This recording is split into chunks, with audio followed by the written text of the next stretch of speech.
All right, good afternoon, ladies and gentlemen. I'm Brooks Lyles, Chairman of the Education Committee, the National Society of the Sons of the American Revolution. I'd like to welcome you to a third in our series of author talks. Today, we are very excited to have with us Jack Kelly, author of Valcour, the 1776 campaign that saved the cause of liberty. Jack is a native New Yorker and an award-winning author and historian who's written several well-received history books, including Band of Giants, A History of the Revolutionary War, which won the DAR History Medal. Gunpowder, Alchemy, Bombards, and Pyrotechnics, A History of the Explosive that Changed the World. The Edge of Anarchy, called by the New York Times both timely and urgent. And Heaven's Ditch, about the construction and impact of the Erie Canal. Jack's writing style was described by the Baltimore Sun as brilliantly succinct and excruciatingly powerful. And the Wall Street Journal wrote that he packs in a remarkable amount of information thanks to his lean and readable prose. I thoroughly enjoyed the new book, Valcour, and found the combat scenes reminiscent of Patrick O'Brien's writing in the Master and Commander series. This is a great history that reads like a novel. Some of the book reviews that are out, Wall Street Journal, vividly written, Valcour delivers an atmospheric blow-by-blow account of how Arnold first secured a stalemate, then gave his enemy the slip under cover of darkness, eventually being hounded back up the lake in a running battle that cost him most of his fleet. In novelistic prose, Mr. Kelly conveys the starkness of close-quarter naval warfare, where retreat was impossible and men dismembered by solid iron shot unceremoniously pitched overboard to clear the decks. By Steve Brumwell, author of Turncoat, Benedict Arnold and the Crisis of American Liberty. In the Texas National Security Review, War on the Rocks, it was written that Kelly's book is a well-researched, fast-paced, and engaging read that illuminates some of the many examples 21st century strategists can consider in their search for wisdom and insights. His portrayal of the battle itself is both accurate and as fast-paced as the best naval fiction. By B.J. Armstrong, contributing editor of the War on Rocks, and an instructor at the U.S. Naval Academy. Publishers Weekly states that Kelly delves deeply into the logistics of warfare, including shipbuilding and combating smallpox, and gathers stirring accounts of heroism on both sides of the conflict. Readers will be intrigued by this evocative portrait of one of America's greatest traders at the height of his glory. Now, per our normal process, Jack is going to give an introduction. So he'll talk for a couple of minutes about the book and about his experiences with the book. And then we'll get into a series of questions that were submitted by compatriots of the SAR and some members of the education and history staff. So at that, I'd like to introduce Jack Kelly. Sir. Thank you very much, Brooks. It's great to be with you. And I think like almost all authors, I'm very appreciative of the work you people are doing there at SAR to get encourage the interest in history, particularly among younger people. I'm going to try to sum up the story of Valcour in a few minutes. I think we have to start by picturing the situation in July of 1776. The Patriots had just declared independence from Great Britain, but they faced a very dire military situation. The British sent over the largest expeditionary force in their history to put down the rebellion in one season, and that was their determined goal. The target of that expeditionary force was a corridor that runs from the St. Lawrence River down the Richelieu River, down Lake Champlain, Lake George, down the Hudson River to New York City. That was the water route to the interior of America. It was really the only path from Canada down into the colonies. And in particular, it was the back door to New England. It was felt that New England was the seat of the rebellion. And if they could get on the lakes or on the Hudson River, they could attack eastward into the New England states. The British strategy was to attack that corridor from both ends. So they sent an army to Canada and they sent another army to New York City. The Patriots also had basically two armies. One was in New York, the main army, and the other was in Fort Ticonderoga and Crown Point, which are two forts that they'd taken from the British the year before on the shore of Lake Champlain. That Northern Army was totally beaten. The year before, they had invaded Canada, were not able to be successful in Canada, and the campaign turned into a disaster. They retreated 200 miles back down to where they started at Fort Ticonderoga. And the army that reached there in 1776 was completely beaten. They had no morale, they had no order. They had left behind a lot of their equipment in Canada, and they had contracted smallpox while in Canada. So it was a very dire situation. Of the 5,000 men who came back from Canada, 3,000 of them were sick with smallpox. And the responsibility fell to three inexperienced officers. In overall command was Philip Schuyler, an Albany aristocrat, had fought in the French and Indian War, but not as a battle general. The man in the field commander was General Horatio Gates, very experienced in the British Army. He'd spent years in the British Army. But like Schuyler, he was not really a battle general. He was more of a staff officer. And the man who was going to be leading the charge against the British was General Benedict Arnold. And Arnold had virtually no military experience before the war began. But it turned out that those three men had strengths that really paid off during this summer of 1776. Schuyler had been a businessman for many years and had a lot of contacts and a lot of intelligence about how to get things built, how to buy supplies and get them shipped up to Lake Champlain, which was quite remote in those days, and still is for that matter. General Gates was really a genius of organization. As I say, he was a staff officer, and he knew how to restore order, restore discipline, deal with the smallpox, and shape up that army so that they could present some kind of defense to the British. And Benedict Arnold turned out to be a man who had an intuition for war itself, a great feel for tactics and strategy. And as a bonus, he had been a sea captain before the war, so he was familiar with sailing and with boats and boat building.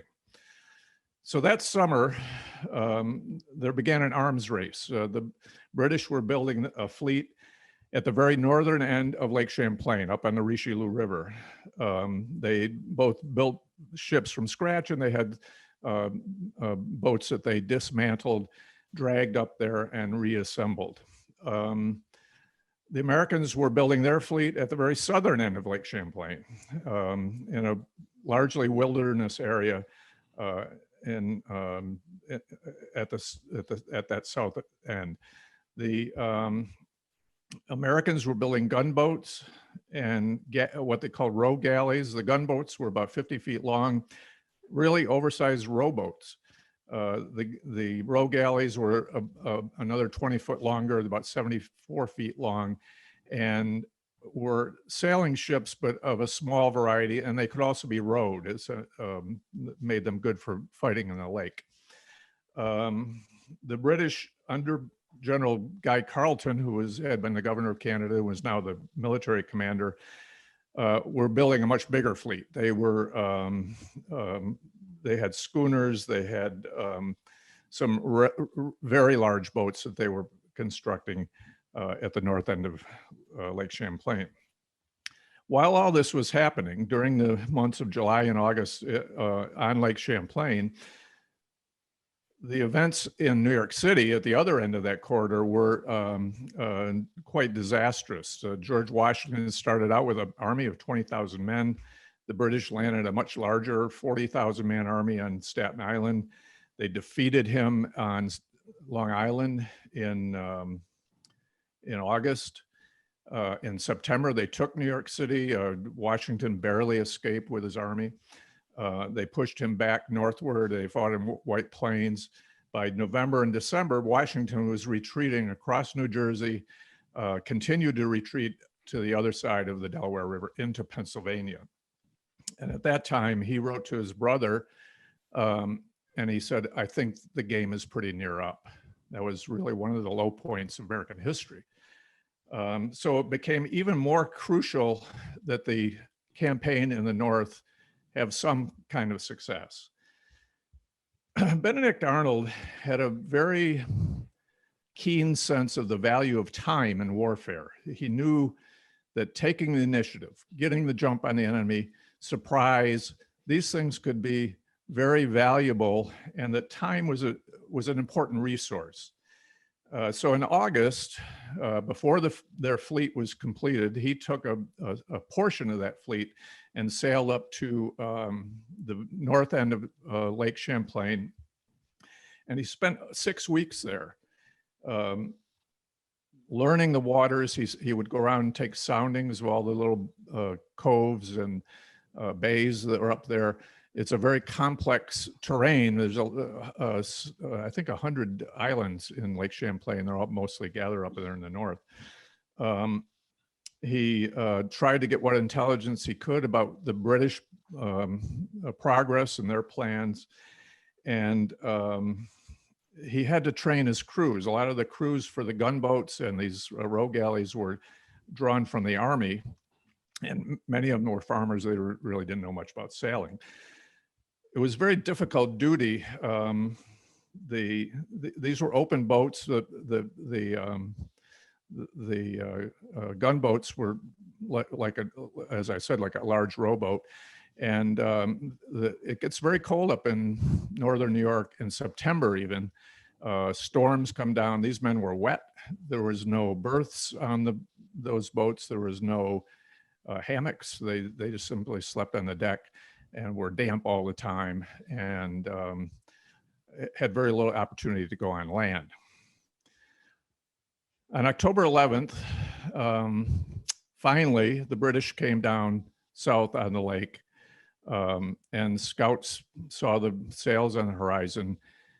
It was a much bigger fleet than they expected. They knew there was going to be bigger, but it was beyond their expectations. They had gunboats. The British had schooners, but they also had built a very large artillery barge that had some very heavy cannon on it. And to top it off, they built a frigate. General Carleton insisted on building a frigate that actually had been under construction in Quebec, and they dismantled it and brought it up to Lake Champlain. Three-masted, square-rigged, really an ocean-going warship with a very powerful broadside 12-pounder cannon. The interesting thing, one of the interesting things about the campaign is that Carleton spent an extra month putting that frigate together. He could have sailed a month earlier, but he really, as it turned out, wasted a month working on this frigate because, like many generals, he wanted more firepower. He didn't have this sense of time that Benedict Arnold displayed. As the British were coming down the lake, Arnold really intuited two things, I think. One was that they wouldn't sail down unless the wind was at their back, which was logical, and there was a brisk north wind blowing at that time.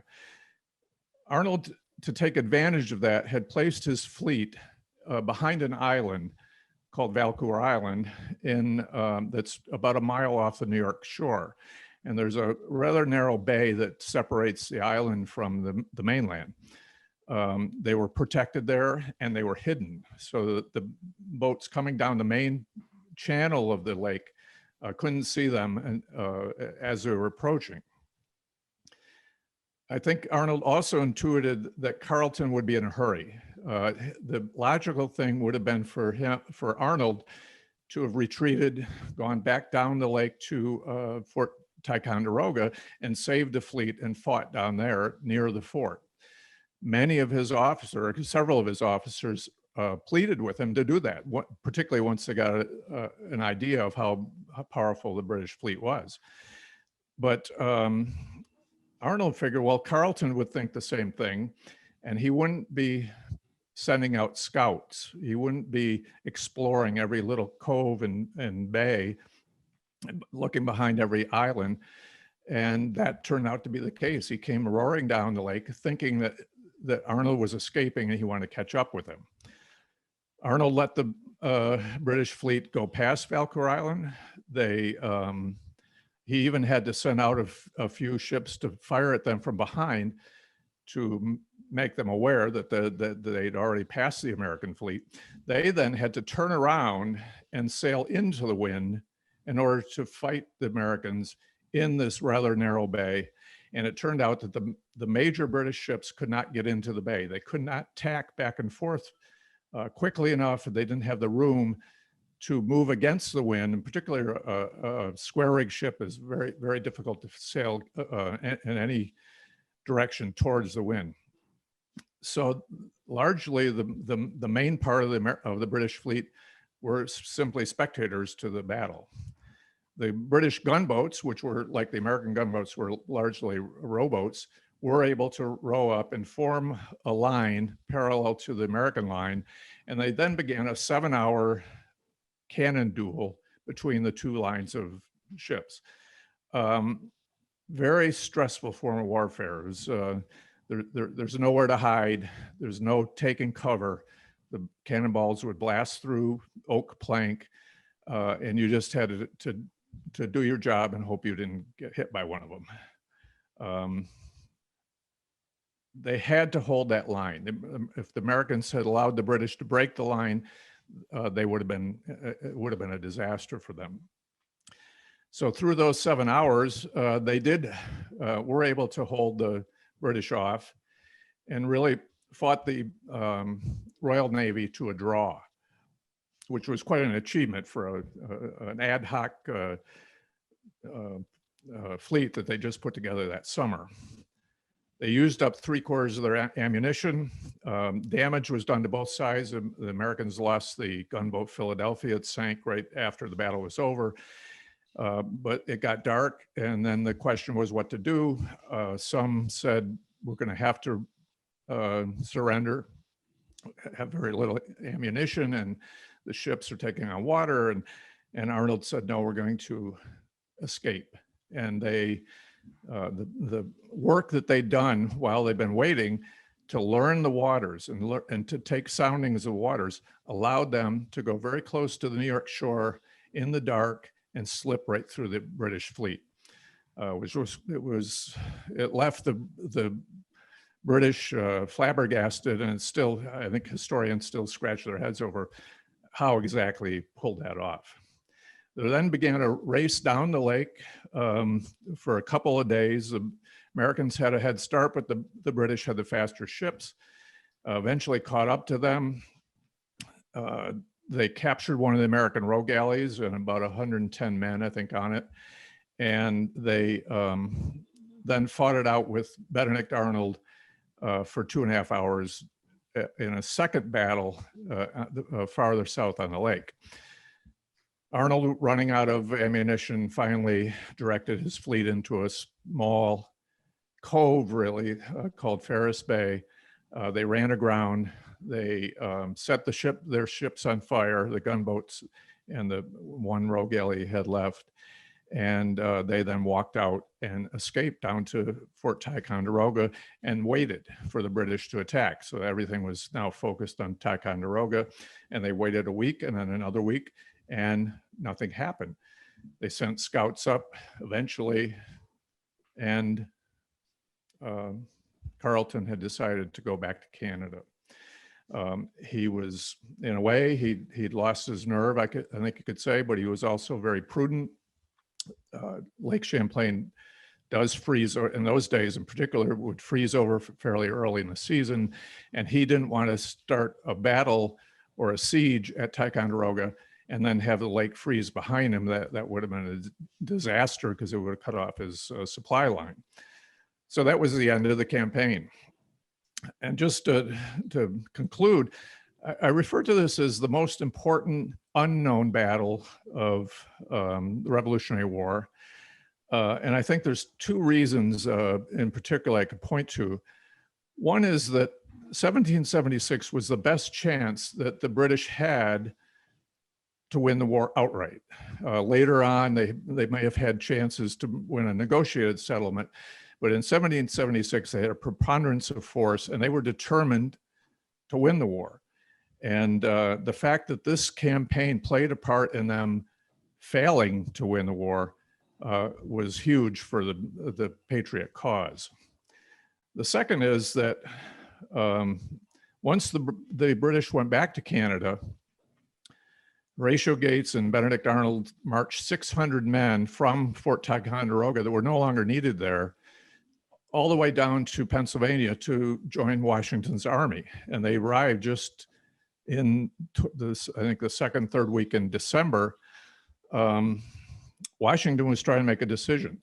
And we don't know what factors in particular that he put into his calculations, but the fact that he knew that the threat from the north was neutralized and that he had these 600 extra men may have helped him to decide to risk his entire army, cross the Delaware River, attack the Hessians at Trenton, and really win one of the most important victories of the war that restored the Patriots' fortunes at the very end of 1776.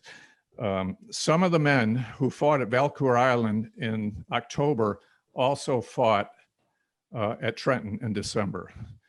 So that's, in a nutshell, is how the campaign unfolded. I think it's one of the most interesting campaigns of the Revolutionary War, and it was great fun researching it and writing the book. Well, outstanding. That's a great overview, and it is certainly not something that is taught in the schools or not something that people are very familiar with. Everybody knows about the crossing of the Delaware. Fewer people know about Washington losing New York City and how he got to be south of the Delaware in northern Pennsylvania there. But the contributions of Arnold and the battle at Valcour Island in this light take on a much more important role in the bigger picture. So thank you. We have a series of questions, several from compatriots that were submitted and several from members of the SAR staff. So we're going to get into those now. I'm going to start with the first one, which was submitted by compatriot Mark Anthony, a former color guard commander and a member of the Georgia State Society. Mark's question is, Benedict Arnold was a successful shopkeeper and businessman before the war. How would this have helped him as a military commander, fighting engagements on both land and on water? Yeah, that's a good question. Arnold's father was actually a merchant, and the family was, say, middle class. His father became an alcoholic, and because of that, the business basically collapsed. That was a hugely formative event, and as you can imagine, for any kid that's dealing with that in the family, for Benedict Arnold to see that happen, to see what happened to his father. But he picked up, he became a apprentice to a firm of apothecaries, and he picked up really where his father had left off, and built. And he had this drive to rebuild the family business and rebuild the family name. Became a shopkeeper, I think, would be an understatement. He did have a retail outlet selling not only medicines, but books and stationery and so forth. But his main business was an international trader, as his father had been. And he got built up a fleet of ships, traded in the Caribbean, traded up in Canada. And it was a tough business. I mean, it was really hard dealing business. And I think it hardened him and gave him a lot of instincts that paid off later during his military career. And also, we have to remember that the British taxation and restrictions on trade really forced him, as it did many merchants, to become smugglers. So he was always trying to avoid the customs agents, and you had to be pretty clever to keep in business given those restrictions. So I think that was another factor that sort of gave him the wiles to that were useful in the military. Good, good, thank you. Our next question comes from Larry Josephowski of the Delaware State Society. And Larry's question is that Benedict Arnold's successes, both before and during the early part of the war, seemed to be because he was a very driven and ambitious man.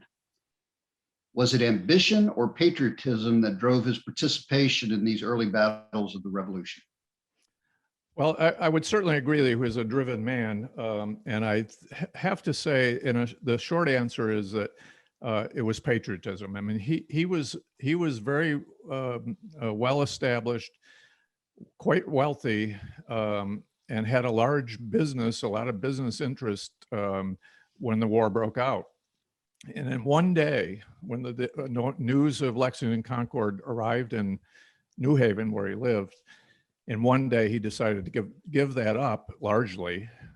He still kept his business going. His sister helped him run the business, but he lost a lot of his fortune. He used his own money to pay for his troops. And so, and he put his life on the line. So I think all that speaks to his patriotism and his ideals rather than some self-interest that he might have had. Having said that, I think that he did have a view of, as many of the American officers did, of winning a place in history, winning a reputation. Now, to a certain extent, you could call that ambition, but it was a kind of a high ambition that he saw himself becoming one of the immortals. I think George Washington did too, that this was a unique moment when they could participate in something that would be remembered 250 years later, which it is. As far as personal ambition, I think it's also fairly common among the officers that they did at times make profits from their positions. Arnold wanted to get rid of those restrictions, wanted to break free of Britain for his own benefit as well, as did George Washington. Washington was a big landowner in Ohio. The British had restricted the settlement out in the Ohio Valley. It was going to pay off for him, but those were secondary reasons. So I think we can certainly look to Benedict Arnold's patriotism as the main reason why he got involved in the war. But I say that with a little grain of salt because patriotism and patriot are later labels we put on the people who fought in the Revolutionary War. They were saw themselves as revolutionaries. They were not fighting for their country. They were fighting against their country, which was Great Britain. And so people say, well, Benedict Arnold betrayed his country. Well, the first time he betrayed it was when he took up arms against the king. And it makes him an interesting character because he was a radical at the beginning, sort of like Sam Adams, really pushed for war. Then he became a conservative in the sense that Washington was a conservative in looking to a strong central government and leaning a little bit towards an aristocratic view of things. And then, of course, he went over to the enemy. So it was a journey that he took that makes him really a fascinating character in American history. Well, and there is certainly no shortage of egos in some of the best military leaders we've had in our history. I think that kind of goes hand in glove with putting yourself out there in front of the troops and taking those risks. Next question comes from Jack Bowman of the North Carolina State Society. And Jack asks, how did Benedict Arnold become a naval expert so quickly? To build and employ a small but highly effective flotilla of ships to thwart the British Navy on Lake Champlain. Well, I think that goes back to what I mentioned earlier, that his father, and he had sailed with his father actually down to the Caribbean when he was a youth, had got him involved in in the naval affairs, or not naval affairs, but merchant marine type affairs. But there was a very narrow line between merchant vessels and pirates and privateers back then. It was very, when you were out on the high seas, you were vulnerable even to mutiny of your own crew.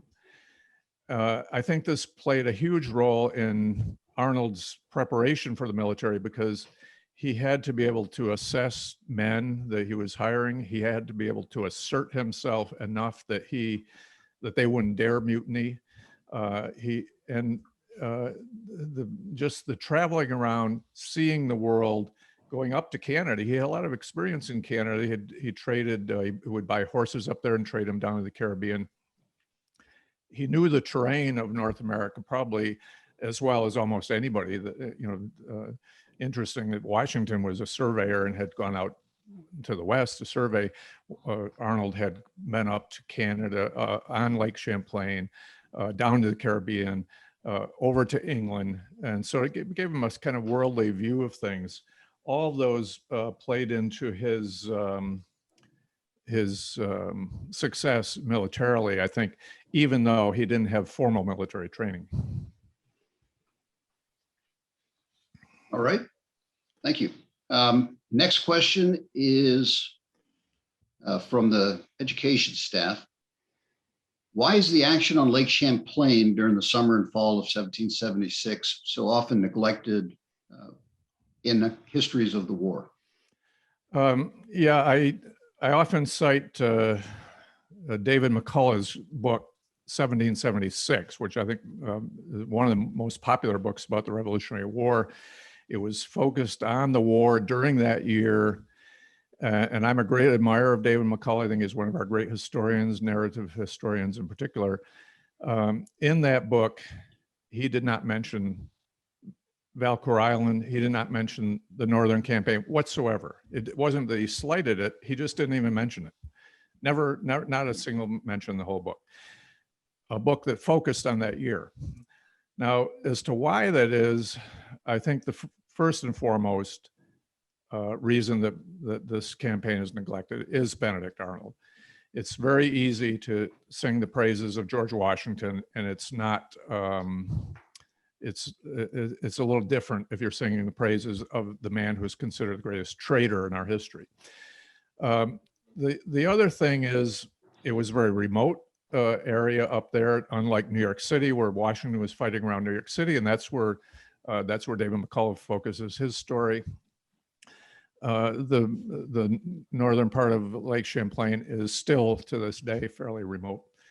And I think the third thing that plays into this neglect of the campaign is that the story of George Washington fighting in New York, getting beat, getting pushed back, rallying, and then making this bold move across the Delaware River is a great story. It has a great ending. The story of Benedict Arnold in the North is a little bit more ambiguous, not quite clear, and historians tend to look for good stories, and that I think the Valcour story is a great one, but it doesn't have the same magnificence and redemption value that the story of the campaign around New York has. And then winding back, I would say, again, it's Benedict Arnold, and that's, to a lot of people, that's the end of the story. So, well, Benedict Arnold, much like the Voldemort and the Harry Potter stuff, is he who won't be mentioned. There's a famous monument at the Battle of Saratoga, which is his boot. But nowhere on the monument does it mention Benedict Arnold. Can you tell us about the town in New York that is named after Benedict Arnold? Yeah, one of the things I actually stumbled across, and I happened to be doing some exploration around Lake Champlain, getting a feel for the terrain up there. was that the cove that I mentioned in the story that he ran his boats into and burned the remainder of his fleet during the Valcour battle was called Ferris Bay. There was a farmer that lived there named Ferris. At some point along in history, and I couldn't say when, that was renamed Arnold Bay. And there's an Arnold Bay Road, and there's the name Arnold Bay is prominently on the bay. It's a very small little cove. As far as I know, that's the only place and the only real honor that's ever been done to Benedict Arnold in the United States. And the scourging of his reputation, particularly during the 19th century, was so thorough that, like you mentioned, the boot, and they took his name off of a banner that had hung in West Point, and it was just, he was erased from history. Interesting little sidelight to the whole Valcour campaign. Something small enough that it didn't get noticed by the revisionists. So in that kind of working along with that theme, would Arnold have been better off to resign his commission and return to private life after Valcour rather than to accept being snubbed by Congress for the Major General's promotion? Well, certainly, yes, I would certainly agree that he would have been better off. His reputation would have been better off. I think he contributed enough after Valcour that the country would not have been better off if he'd resigned. The fact that he stuck it out in a way that did him credit.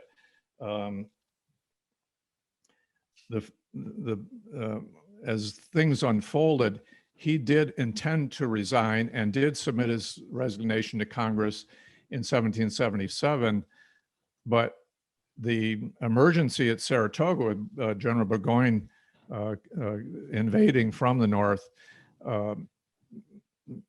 prompted George Washington to order Arnold to Saratoga after he'd submitted his resignation, which gave rise to certain controversies when he was dealing with General Gates at Saratoga. But he certainly intended to resign. And I think an interesting parallel is General John Stark. Stark was a hero at Bunker Hill. He fought in Canada. He fought at Trenton. And then he saw, he'd been a colonel from New Hampshire, and he saw another man from New Hampshire appointed over him as a brigadier general who had done none of that. And he had the same resentment as Benedict Arnold had, and he did resign. He just flat out resigned from the Continental Army and went home to his farm. And it was only the battle of when Burgoyne's men attacked Bennington that Stark threw himself back into the action, led the militia at Bennington, and defeated the German forces that were under Burgoyne, and then played a pretty significant role at Saratoga as well. And only then did Congress agree to give Stark a general's commission.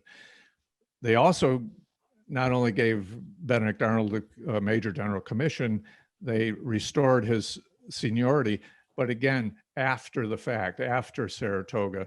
And by that time for Arnold, it was too late. Stark went on to fight for the rest of the war, and Arnold had already become so disgruntled that he was on his way to ruin, really. That's very true. And another parallel would be Daniel Morgan. Morgan had resigned and gone home, and then was brought back actually by Gates to serve with him in the Southern campaign, and went on to world-renowned greatness there at the Battle of Cowpens. Let me see our next question here. Let's talk about, you talked early on about both General Gates and General Schuyler. General Gates seems very much the model commander during the year's campaign against Carleton. He handled the duties as Schuyler's subordinate and Arnold's commander very well. What did you learn in your research about General Gates and his relationship with Schuyler and Arnold during that you didn't know before? Well, And what led those relationships, which appear to have been really good ones during the Valcour campaign, 1776, to become what we witnessed the following year, which culminated in the rift at Saratoga? Yeah, that's a very interesting question, Brooks. And it was one of the really fascinating things to me about the Valcour campaign was this kind of dance that went on between Gates, Schuyler, and Arnold. When Gates was appointed to his first independent command, he'd been the adjutant for George Washington, did a very good job at that. As I said, Gates was really a staff officer by inclination, I think. He was finally given a command, and that was the Army in Canada. And in 1776, just as he was heading north to take over the Army in Canada was heading the other way and was back in New York State. And by coming back, they were placed under General Schuyler. So there was an immediate dispute between Gates and Schuyler as to who was in charge. Gates said that he had been given charge of the Army in the North, period. And Gates and Schuyler told him that he was only in charge of the Army in Canada, and that now that that army was back, he was back under General Schuyler. Congress clarified it and told Gates he had to be subordinate to General Schuyler. So that started off a very complex relationship between those two. They had very different views of the war. Gates was quite a radical. Was one of the men who were pushing for war and really felt that independence was the way to go, and had been more in the school of Sam Adams than and was loved in New England because of that. Schuyler was much more reserved. He was not in favor of independence, but he threw himself into the war once the war got going and once independence was declared. So they had a different temperament and different political views, and they did work together pretty well during the Valcour campaign. And then in the following year, of course, Gates continually working to try to raise himself up. He finally succeeded and got appointed to what had been Schuyler's position. Schuyler was dismissed from his role as the Northern commander. And Benedict Arnold is the guy in the middle who had to deal with both of these generals. He was much more closely associated with Gates simply because Gates was on the spot, and Schuyler was off in Albany for most of the campaign. And Arnold had an interesting view too, because in some ways he was as radical as Gates, and he was pushing for war and had that enthusiasm for the war. But he also admired Schuyler for his aristocratic demeanor and his wealth, and so he went back and forth. By 1777, he had become much closer to Schuyler, and Gates resented him in part for that. He didn't. He had succeeded in pushing. Gates had succeeded in pushing himself over Schuyler, and he didn't like the fact that, for example, Benedict Arnold had some aides that had been aides to Schuyler. So during those 2 years, there was a very complicated back and forth. I think all of them, you could give credit to them. They tried to work together, even though they had these great personal antagonism between each other. They tried to work together. And it's now seen that at Saratoga, Arnold and Gates were not quite as much at loggerheads as they formerly were considered to be during the actual battles at Saratoga. That there was more of a restoration of feelings between Gates and Arnold. And the afternoon of the second battle at Saratoga, they were actually having dinner together when Arnold said, I think I'll go out and participate in the battle. And Gates was sort of a little hesitant, but he allowed him to go out. So it wasn't the absolute antagonism that we often hear about from earlier accounts of Saratoga. All right. Sort of continuing along that thing, General Washington seems to have always appreciated Arnold's leadership and his fighting ability and been able to handle him well when they were working together. If Arnold had been under Washington at Brandywine instead of under Gates at Saratoga, how might things have turned out differently? Could Arnold have been saved, or was he destined to go down in flames? I don't think it would have made much difference, really. It's very difficult.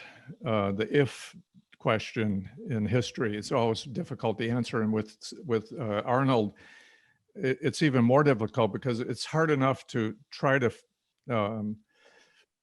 understand his motivation and what he was thinking, given the circumstances that we know transpired.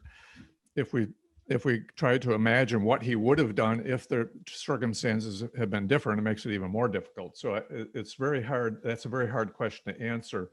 I think the significant thing at Saratoga was not so much his conflict with Gates as it was the wound that he received. And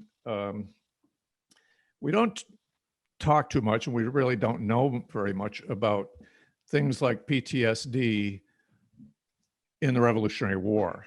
But if you just use a little imagination, I think it's easy to imagine that it's a universal thing. It goes back to the Trojan War, really, of men who are in intense situations of battle and are affected by those situations.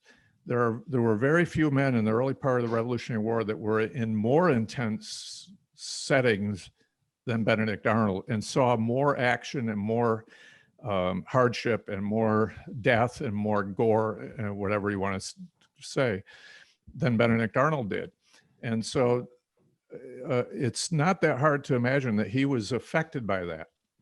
Exactly how, we don't know. Was it a big factor? We don't know that even, but to be wounded the way he was wounded at Saratoga, come out of it a semi-cripple, a guy who was an athlete and really noted for his grace and his strength, and suddenly he's limping around for the rest of his life. All these things, I think, went into the big mystery, which is why he ultimately decided to switch sides and go over to the British. All right, thank you. Let's go back to Lake Champlain and talk a little bit about a couple of incidents. One, what papers did Benedict Arnold leave on the Royal Savage? And would they have any significance for future military action if the British were able to recover them in their entirety? Yeah, that's actually a good question, because the Royal Savage was a schooner that the Americans had captured from the British when they invaded Canada, and it was the biggest ship that they had. And so it was naturally became the flagship for Arnold during the early part of the campaign. And like when I was talking about, he was up in northern Champlain in August, that he was on the Royal Savage. And so he had all his papers and his belongings on there. Just before the battle, about a week before the battle, the American row galleys, which they've been working on all summer, were finally finished, and they sent those up there. The row galleys had an advantage because they could be rowed. They were more maneuverable. They were better sailors on the lake. So Arnold switched his flagship over to the Congress, which was one of those row galleys. The Royal Savage then, in participating in the battle, went on the rocks. Like the British ships, it was hard to maneuver in contrary winds. It could not be rowed, and it went on the rocks. It was then fought over back and forth during the early part of the battle, and the British ended up capturing many of Arnold's papers, some of his belongings, and then they set the ship on fire. So the Royal Savage burned. Even if they had not saved his papers, the papers were not accessible to Arnold. Of course, they were sent up to Canada. So wind forward a few years, there was an investigation that was done of Arnold's monetary transactions during the invasion of Canada in 1775 and early 1776. He didn't have the records because he'd lost them on the Royal Savage. And that was not a big factor, but it was another one of those little pinpricks that really soured him, I think, about the way the war was being run and the pettiness of Congress and some of the enemies that he had that would bring up these petty points, and he couldn't prove one way or the other because he didn't have the records. So it did have a little bit of a role to that extent later in his career. All right, you referenced earlier the Philadelphia, which is a gondola gunboat that sank at Valcour Bay after the first battle and was salvaged in the 1930s. It's currently at the Smithsonian Institute and is labeled as the oldest existing American war vessel.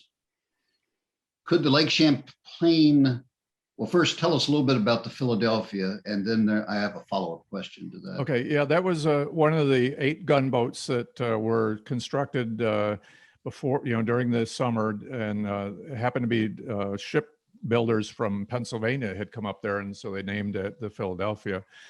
And it was struck by during the battle, a 24-pounder cannonball slammed into the hull, broke the hull open, and it sank.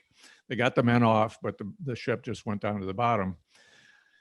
And it was in the 1930s that after about 160 years, it was salvaged. It was found at the bottom of Valcour Bay, and it was then made its way to the Smithsonian. To me, it's one of the most poignant relics of the Revolutionary War, partly because it gives you a sense to look at it, gives you a sense of the reality of the war. This is not a replica, it's not a model. This is the actual boat that faced the British. These are the actual guns that fired at the British. The bow cannon on the Philadelphia was still loaded when they brought it up 160 years later. The 24-pounder cannonball is still lodged in the side of it. And the planks of that ship did absorb the blood of people who fought for our independence. So to me, it's just a very poignant reminder of the reality of the war. This is not a story. It's not fiction. This is reality, and there it is right in front of you. It does bring it home that it's something that those guys actually stood on, fought on, and bled on. Could the Philadelphia and Arnold's fleet, the vessels that fought on the Lake Champlain fleet, be considered America's first Navy? And could the Battle of Valcour Island be considered its first fleet action? I would say officially no, but in practical terms, yes. That was the first really organized naval presence that the Americans had after the Declaration of Independence, and that was the first battle that they fought in. But it was really an Army operation, so it gets a little complicated because it was the Continental Army that mounted that built the boats, that the men were all drawn from the Army. There was no Navy at the time. And the Navy during the Revolutionary War was really an ad hoc Navy. It was George Washington did commandeer some frigates on the coast and use them to both protect the country and to interfere with British shipping. And of course, John Paul Jones had a squadron, but all that disappeared after the war. There was the Congress decided to get rid of all naval affairs. And it wasn't until 1794 that they had second thoughts and decided to institute a naval, and that was the first official navy of the country. So it's a little bit a matter of interpretation, but I certainly think it's fair to consider the Valcour fleet the first American Navy. All right, we're going to wrap up here. We got two questions remaining. One, Ticonderoga, Quebec, Valcour Island, Saratoga. Could the Continental Army, and by default America, have survived the first 3 years of the war without the exploits and contributions of Benedict Arnold? And was any other general officer less appreciated or more poorly treated by Congress than Benedict Arnold was? Why do you think so few Americans are able to look beyond Benedict Arnold's reputation as a traitor to see the more complicated picture of his entire career? Well, in my opinion, the first thing would be actually the capture of Fort Ticonderoga, which is, like many of the things that Arnold did, has been underplayed. That was a huge factor. It's hard to imagine what the Patriots would have done if they hadn't gotten hold of those forts on Lake Champlain, because there would have been no resistance to an invasion from the north, and it would have given the British a huge advantage if Benedict Arnold, along with Ethan Allen, should say, captured Fort Ticonderoga about 6 weeks after Lexington. It was like really the first act of the war was to take those forts. So that's the first thing that Arnold did. And then Valcour, then Saratoga in particular. I think that he played a huge role. Nobody's indispensable. I don't think you can say that any one man, the whole cause depended on him, but certainly he was very important. As to whether other people were mistreated, certainly they were. John Stark, who we talked about, deserved a promotion, didn't get it. I think Anthony Wayne deserved a promotion. He was a very aggressive, very skilled general. I say general. He should have been a general, but he was a colonel through most of the war. And it was just that Arnold was a little overly sensitive, and he couldn't put up with this, what he thought was a slight or a stain on his honor, and whereas other men were able to overlook it, and that was really the deciding factor in him going over to the British, I think. All right, and our last question, and certainly an important one. What can you tell us about spruce beer? Well, I have the recipe in my book. You know, I always see these books on the bestseller list that have recipes in them. So I threw in a recipe for spruce beer that was actually copied from, I might have even gone back to the French and Indian War, taking spruce twigs, adding some molasses in a big barrel. And 3 days later, you've got some beer that was described by some as the nectar of the forest, and by others as tasted like turpentine. So it had the advantage. It was very popular in the Revolutionary War, and it's particularly up along Lake Champlain. Had the advantage of warding off scurvy, and was safer to drink than the water. So that's about all I know about it. How does it taste? What is your interpretation of the taste? Well, to be honest with you, I have not tried it. So. Okay. All right. Well, I'd first like to thank you so much for taking the time to talk to us today. This is it's a wonderful book, a really interesting and important campaign that is part of our history, and particularly in the year 1776. I'd like to thank Jack for his time today, and especially for the wonderful book, Valcour Island, the 1776 campaign that saved the cause of liberty. It addresses an often overlooked campaign and a little understood yet critically important part of our American War of Independence, and a critical component of that year, 1776. And it illuminates another of the key contributions of the very complex and yet indispensable Benedict Arnold. To find out more about Jack and his books, you can visit his website, jackkellybooks.com. And thank you so much. We really appreciate your time.